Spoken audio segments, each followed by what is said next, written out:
Hello, this is Andrea from the Comic Book Syndicate, here with Johnny D and Mike Al, and we are going to be reviewing Star Wars The Force Awakens. The movie started out in a way that fulfilled everything that I had been imagining Star Wars should be since 1983.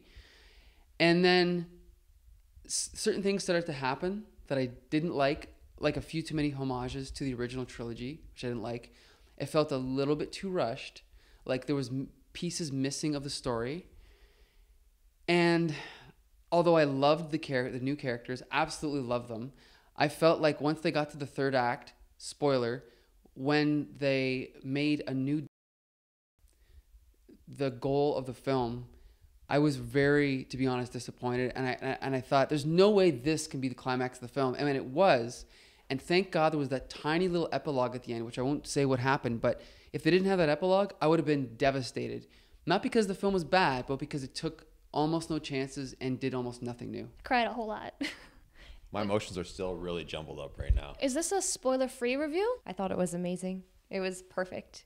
Just perfect. Really? Yes, I do. I think that the characters in it were great. I think that they brought certain people in at certain times really effectively. I think overall it delivered like what I thought it was going to be.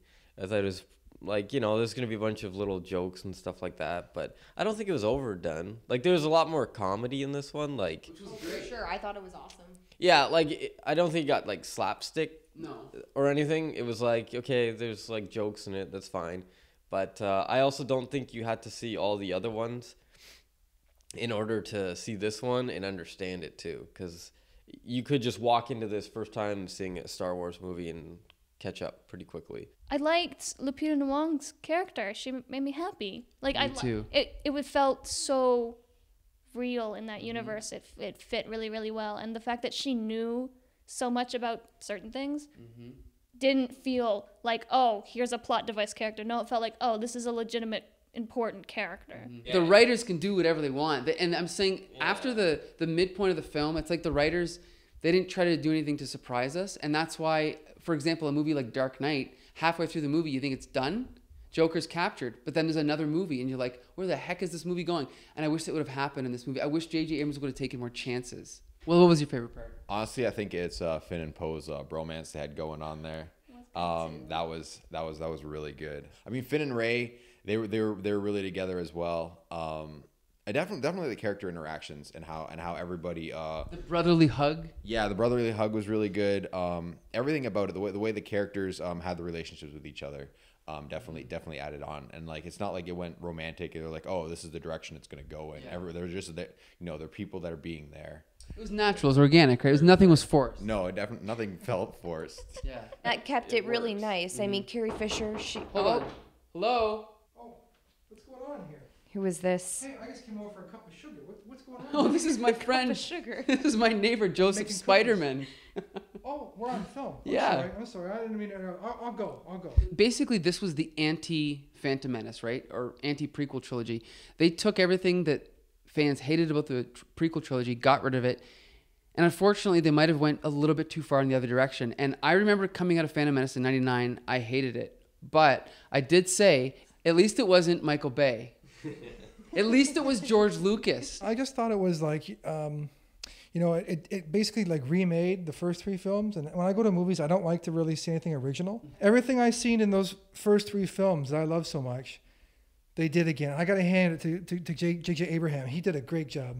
And they could have expanded on some parts that could have fleshed it out a little bit more. I felt some parts they sort of rushed. They were like, okay, this is happening, and you're like, okay, right. But they did that in New Hope. They sort of rushed through stuff a little bit. I think in New Hope they skimmed over stuff, but I don't feel like New Hope ever felt rushed as far as the editing or the pacing. Whereas this film, I felt like, is there like a piece missing here? Like they cut stuff out that maybe they could put back in. Some of it was a little weird, but I feel like I didn't miss it. I was just like, oh, there could have been more. But then I realized that we didn't get out of the theater till 1 in the morning, and I was like, oh, well, maybe I guess there was no time. But I never felt exhausted from the pacing because like a lot of the time it was we're going. There wasn't a whole lot of downtime. But I didn't feel like I was missing that. I was like, no, I am here to go. This one, they incorporated like a lot of real sets and costumes and little puppets. Some of them, it looked like a puppet, but it's like, okay, it's fine, it's cool. And it made it feel more like a real movie than a bunch of green screens. I've never seen a movie where I could pick on it so much, but it didn't matter. I still loved the hell out of it. It was so entertaining. It was the most entertaining time I've had at a popcorn movie since I don't know, Face Off. I mean, Yeah, I you know. admire them for getting Andy Samberg to play, the character that he did. But other than That that, wasn't Andy Samberg, was it? no, I'm kidding. It wasn't him. He looked like. Didn't you guys think he looked like Andy Samberg? No. I hated those octopus CGI monsters. Yeah, I don't like them either. That didn't fit at all. There was nothing that I hated. There was things that I liked better than others. I honestly can't think of something that like I didn't like to the point where I feel like it needs to be talked about. There was like- something No. I didn't Oh, okay, what necessarily didn't you like, like? What? when it was very Nazi-esque with all the stormtroopers. No, That's one of the best parts of I, the movie. I didn't like that. Why? I don't know. It was just a little intimidating. But the stormtroopers are supposed to be intimidating because they're supposed to it's supposed to be a metaphor for Nazis, right? Or like the Roman Empire. So it's very triumph of the will, which is one of the things that influence seeing that scene of them all having that rally. It's like, oh, this is it. This is what the Empire should be. Yes, I know they're called the First Order, but it's the Directed by Lenny Bruce. yeah. There you go. I think in terms of the is this thing on? I think in terms of the sanitation, you said it was a joke. I think it was serious. I think he meant it, but what it was like a Three's Company episode. It was a big misunderstanding. They told him, okay, FP625, whatever your name is, you're going to be taking out the trash. And he thought he was going to be a garbage man, but no, he was going to have to go shoot people. So when he got there, he couldn't do it. Well, yeah, when they get to Jenner. Yeah, I want to see more droids in the next one. Can we have more droids? Like there's BB-8 and there's R2, but there wasn't, and C-3PO, but there wasn't really. We could do Okay. with less droids. More We droids. could cut out one droid. So who's gold with a red arm. that was bizarre. Anyway, I No! mean, why? We can cut him out. He has a red arm because he's part of the Resistance. That's Is that their symbol? well, like they're all in red. Who is Snoke? Is he like? The hologram guy? Yeah, but who is he? Where is he sitting? What planet is he from? Is I he don't a know. Sith Lord? Is he Maybe he's a hologram. He's like superior. Is he, like, supreme leader or something? Darth Brooks? What's Going back to the prequel trilogy, the story of Anakin and Palpatine and the seduction of Anakin, it almost felt like that had more point to it, and more story to it than anything in this movie did.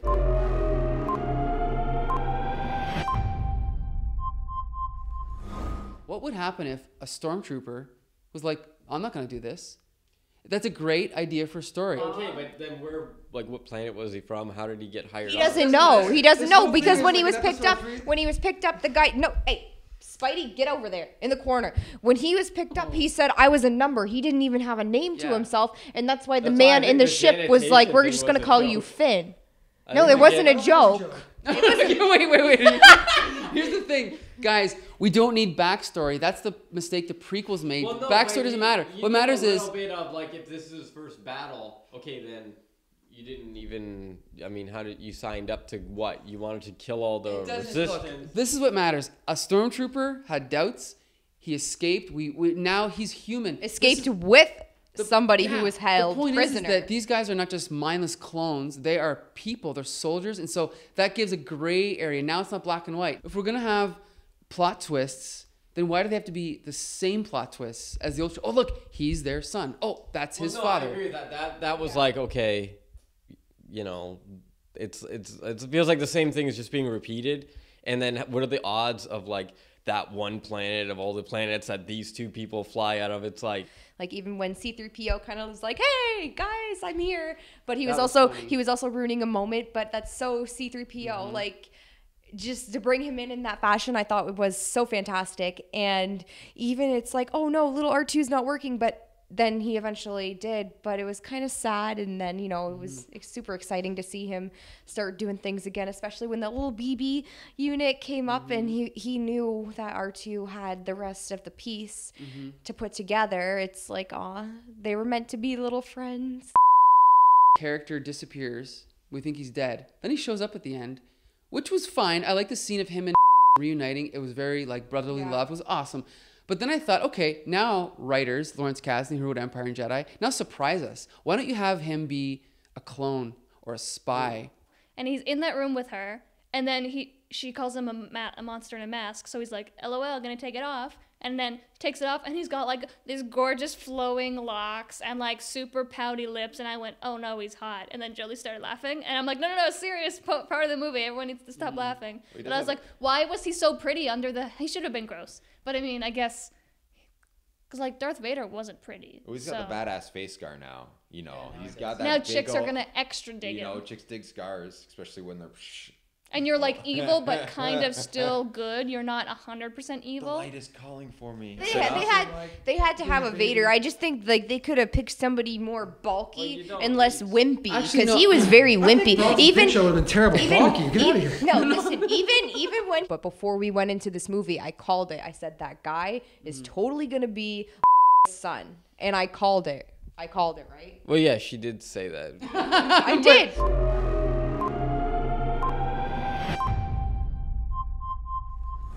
What did you guys think about dying?